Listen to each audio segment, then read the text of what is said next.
Part Roman 2 Distributed Data. For successful technology, reality must take precedence over public relations, for nature cannot be fooled. Richard Feynman, Rogers Commission Report 1986. In Part I of this book, we discuss aspects of data systems that apply when data is stored on a single machine. Now, in Part Roman 2, we move up a level and ask, what happens if multiple machines are involved in storage and retrieval of data? There are various reasons why you might want to distribute a database across multiple machines. Scalability: if your data volume, read load or write load, grows bigger than a single machine can handle, you can potentially spread the load across multiple machines. Fault tolerance / high availability: if your application needs to continue working even if one machine or several machines, or the network, or an entire data center goes down, you can use multiple machines to give you redundancy. When one fails, another one can take over. Latency: if you have users around the world, you might want to have servers at various locations worldwide so that each user can be served from a data center that is geographically close to them. That avoids the users having to wait for network packets to travel halfway around the world. In a large machine, although any CPU can access any part of memory, some banks of memory are closer to one CPU than to others. This is called non-uniform memory access, or NUMA. To make efficient use of this architecture, the processing needs to be broken down so that each CPU mostly accesses memory that is nearby, which means that partitioning is still required, even when ostensibly running on one machine. Roman 2. Network attached storage NAS, or storage area network SAN. Scaling to higher load: if all you need is to scale to higher load, the simplest approach is to buy a more powerful machine, sometimes called vertical scaling or scaling up. Many CPUs, many RAM chips, and many disks can be joined together under one operating system, and a fast interconnect allows any CPU to access any part of the memory or disk. In this kind of shared memory architecture, all the components can be treated as a single machine. The problem with the shared memory approach is that the cost grows faster than linearly. A machine with twice as many CPUs, twice as much RAM, and twice as much disk capacity as another typically costs significantly more than twice as much. And due to bottlenecks, a machine twice the size cannot necessarily handle twice the load. A shared memory architecture may offer limited fault tolerance. High-end machines have hot swappable components. You can replace disks, memory modules, and even CPUs without shutting down the machines, but it is definitely limited to a single geographic location. Another approach is the shared disk architecture, which uses several machines with independent CPUs and RAM, but stores data on an array of disks that is shared between the machines, which are connected via a fast network. Roman 2. This architecture is used for some data warehousing workloads, but contention and the overhead of locking limit the scalability of the shared disk approach. Shared nothing architectures.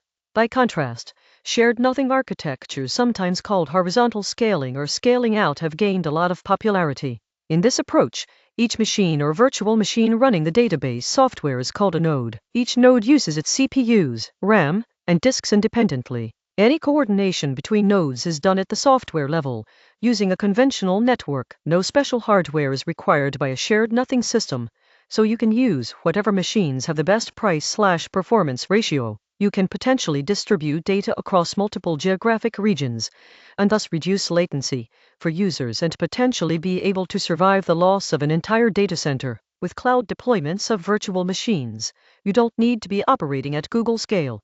Even for small companies, a multi-region distributed architecture is now feasible. In this part of the book, we focus on shared nothing architectures not because they are necessarily the best choice for every use case, but rather because they require the most caution from you, the application developer. If your data is distributed across multiple nodes, you need to be aware of the constraints and trade-offs that occur in such a distributed system. The database cannot magically hide these from you.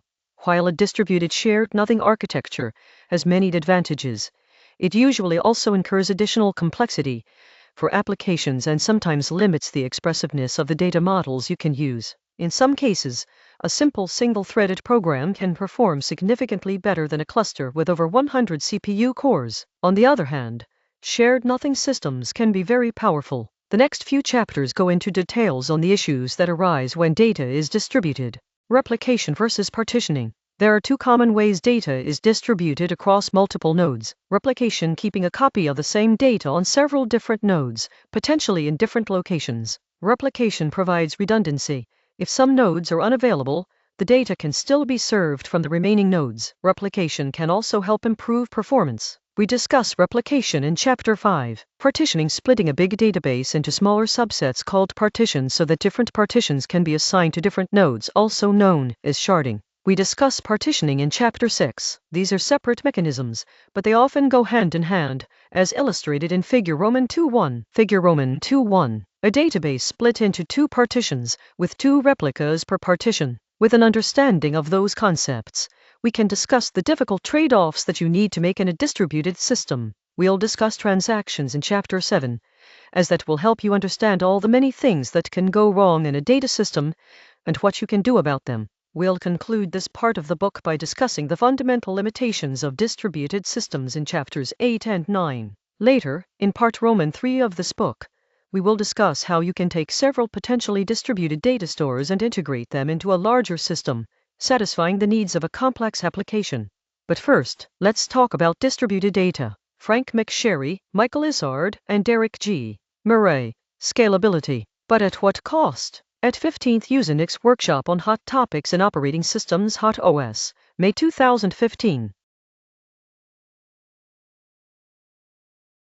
Chapter 5. Replication. The major difference between a thing that might go wrong and a thing that cannot possibly go wrong is that when a thing that cannot possibly go wrong goes wrong, it usually turns out to be impossible to get it or repair. Douglas Adams.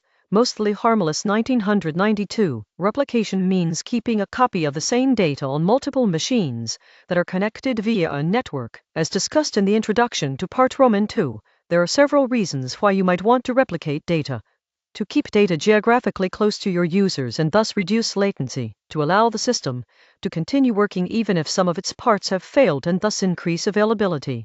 To scale out the number of machines that can serve read queries and thus increase read throughput. In this chapter we will assume that your dataset is so small that each machine can hold a copy of the entire dataset. In Chapter 6 we will relax that assumption and discuss partitioning, sharding of datasets that are too big for a single machine. In later chapters we will discuss various kinds of faults that can occur in a replicated data system and how to deal with them. If the data that you're replicating does not change over time, then replication is easy. You just need to copy the data to every node once, and you're done. All of the difficulty in replication lies in handling changes to replicated data, and that's what this chapter is about. We will discuss 3 popular algorithms for replicating changes between nodes: single leader, multi-leader, and leaderless replication. Almost all distributed databases use one of these 3 approaches. They all have various pros and cons, which we will examine in detail. Different people have different definitions for hot, warm, and cold standby servers. In PostgreSQL, for example, hot standby is used to refer to a replica that accepts reads from clients, whereas a warm standby processes changes from the leader, but doesn't process any queries from clients. For purposes of this book, the difference isn't important. There are many trade-offs to consider with replication.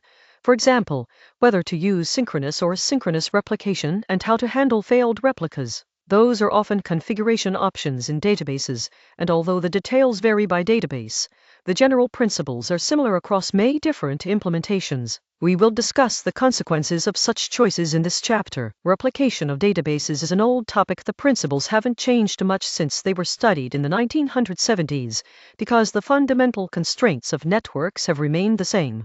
However, outside of research, many developers continued to assume for a long time that a database consisted of just one node. Mainstream use of distributed databases is more recent. Since many application developers are new to this area, there has been a lot of misunderstanding around issues such as eventual consistency. In Problems with Replication Lag on page 161 we will get more precise about eventual consistency and discuss things like the reader rights and monotonic reads, guarantees, leaders and followers. Each node that stores a copy of the database is called a replica. With multiple replicas, a question inevitably arises: how do we ensure that all the data ends up on all the replicas? Every write to the database needs to be processed by every replica, otherwise, the replicas would no longer contain the same data. The most common solution for this is called leader-based replication, also known as active/passive or master-slave replication, and is illustrated in Figure 5-1. It works as follows. One of the replicas is designated the leader, also known as master or primary. When clients want to write to the database, they must send their requests to the leader, which first writes the new data to its local storage. The other replicas are known as followers read replicas, slaves, secondaries, or hot standbys. Whenever the leader writes new data to its local storage, it also sends the data changed to all of its followers as part of a replication log or change stream. Each follower takes the log from the leader and updates its local copy of the database accordingly by applying all writes in the same order as they were processed on the leader. When a client wants to read from the database, it can query either the leader or any of the followers. However, writes are only accepted on the leader. The followers are read only from the client's point of view. Figure 5-1. Leader-based master-slave replication. This mode of replication is a built-in feature of many relational databases, such as PostgreSQL since version 9.0, MySQL, Oracle Data Guard, and SQL Server's always-on availability groups. It is also used in some non-relational databases, including MongoDB, RethinkDB, and Espresso. Finally, leader-based replication is not restricted to only databases.